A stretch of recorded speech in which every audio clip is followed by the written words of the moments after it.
فبأي آلاء ربكما تكذبان. Apa tanggapan Ustadz tentang ulama kasyf yang bisa melihat alam gaib? Naudzubillah. Kalau ada ulama mengatakan bisa melihat alam gaib, ya, itu paling sedikit hukumnya dukun. Ya, itu bukan ulama namanya. Jelas ya? Cuman kadang orang yang menggunakan kata al-kasyf itu masuk di pembahasan firasat. Dia berfirasat begini, ya, akan terjadi begini dan begitu. Kalau firasat itu memang ada. Dalam Al-Quran dikatakan inna fi dzalika laayatin lil mutawassimin. Dalam hal tersebut ada ayat-ayat bagi orang yang punya tawassum. Dia bisa melihat tanda-tanda, ciri-ciri. Iya. Nah, itu ada pembahasannya di fikih amalan hati terkait dengan masalah firasat. Tapi kalau kasyf bermakna dia melihat alam gaib, yang gaib itu tidak ada yang tahu kecuali Allah saja. Qul la ya'lamu man fis samawati wal ardil ghaiba illa Allah. Katakan tidak ada yang mengetahui yang gaib di langit dan di bumi kecuali Allah saja. Kalau bermakna melihat alam gaib, dia melihat jin, ya itu seperti yang saya sebut tadi, itu pekerjaannya dukun-dukun. Atau dia orang kesurupan. Mungkin dia lagi kesurupan jin, makanya dia bisa melihat jin. Jelas ya? Dan ini menjadi bahan pembicaraan oleh manusia. Dia tidak paham bahwa kasyf ini bukan dalil. Itu cuman tanda-tanda, kabar-kabar. Dan orang yang memiliki firasat yang jujur pun itu bukan tanda dia lebih utama di atas yang lainnya. Bukan tanda dia lebih utama di atas yang lainnya. Iya. Karena firasat yang jujur kadang itu bentuk dari karamah. Dan karamah itu tidak mesti orang yang tampak padanya karamah itu lebih utama dari yang tidak tampak darinya karamah. Sejumlah tabi'in ada yang kelihatan padanya karamah kelihatan. Tapi bukan artinya dia lebih utama daripada sahabat.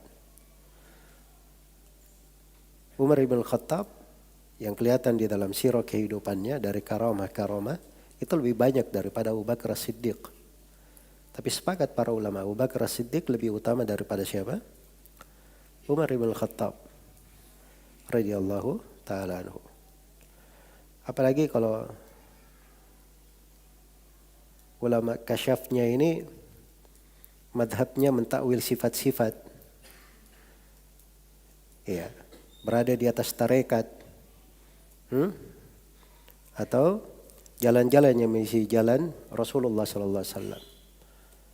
Itu bukan masuk di dalam makna yang dibahas oleh para ulama tentang orang yang punya firasat yang jujur. Jelas ya? Firasat yang jujur itu dibangun di atas cahaya di dalam hati, pengagungan terhadap Al-Quran dan Sunnah Rasulullah Sallallahu Alaihi Wasallam. Rasa takut kepada Allah, mencocoki sunnah Nabi Sallallahu Alaihi Wasallam, keikhlasan. Iya. Karena itu kalau dia datangnya dari ahlul bidah, orang-orang yang menyimpang dari jalan lurus, ya mentakwil sifat-sifat, istiwa dikatakan istaula, Allah di mana-mana, wajah ditakwil kekuasaan dan sebagainya, itu orang yang menyelisih jalan yang lurus. Karena itu Imam Syafi'i rahimahullahu ta'ala pernah sampai kepada beliau ucapan Al-Laits bin Sa'ad Al-Laits bin Sa'ad ini seorang alim dari Mesir, guru Imam Syafi'i.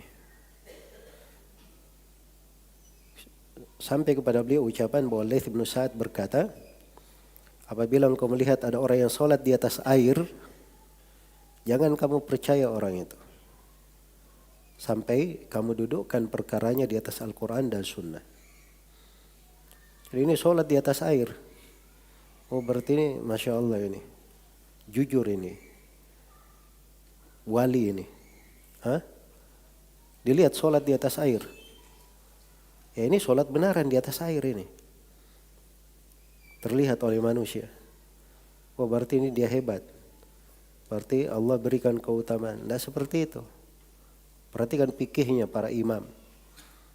Kata Laits bin Sa'ad, jangan kamu percayai dia sampai kamu cocokkan perkaranya di atas Al-Quran dan Sunnah. Kalau dia betul mencocok Al-Quran dan Sunnah, mengikuti Al-Quran dan Sunnah, nah itu baru dipercaya. Betul, itu kebaikan, tanda yang bagus, pertanda rahmat Allah untuk hamba ini. Jelas ya? Tapi kalau dia tidak mencocoki Al-Quran dan Sunnah, jangan percaya. Iya, karena sholat di atas air, aneh-aneh seperti itu bisa dilakukan oleh seorang mukmin dan bisa dilakukan oleh non mukmin. Iya, dengan bantuan syaitan, jin dan sebagainya, bisa itu terjadi. Nah, begitu ucapan Laits bin Sa'ad ini sampai kepada Imam Syafi'i. Imam Syafi'i berkata, Laits bin Sa'ad kurang. Kata beliau, bahkan kalau kamu melihat orang yang sholat di atas air dan sholat di atas udara, jadi karomanya lebih hebat lagi. Sholat di atas udara juga. Kata Imam Syafi'i, jangan kamu percaya dia sampai kamu dudukkan perkaranya di atas Al-Quran dan Sunnah. Nah begitu cara memandang. Jelas ya? Adapun dengan mengambil kalimat-kalimat dari sebagian orang, tahu dari mana asal usulnya, kemudian dijadikan masalah ini ukuran kebenaran, benar atau salahnya seseorang, dia diikuti atau tidak. Nah, ini keliru semuanya, sebab ini bukan pembahasan terkait dengan masalah seorang itu benar di atas al-haq atau tidak. Yang menjadi pokok seorang itu di atas kebenaran adalah bagaimana dia mencocoki Al-Quran dan Sunnah Rasulullah Sallallahu Alaihi Wasallam. Wallahu ta'ala.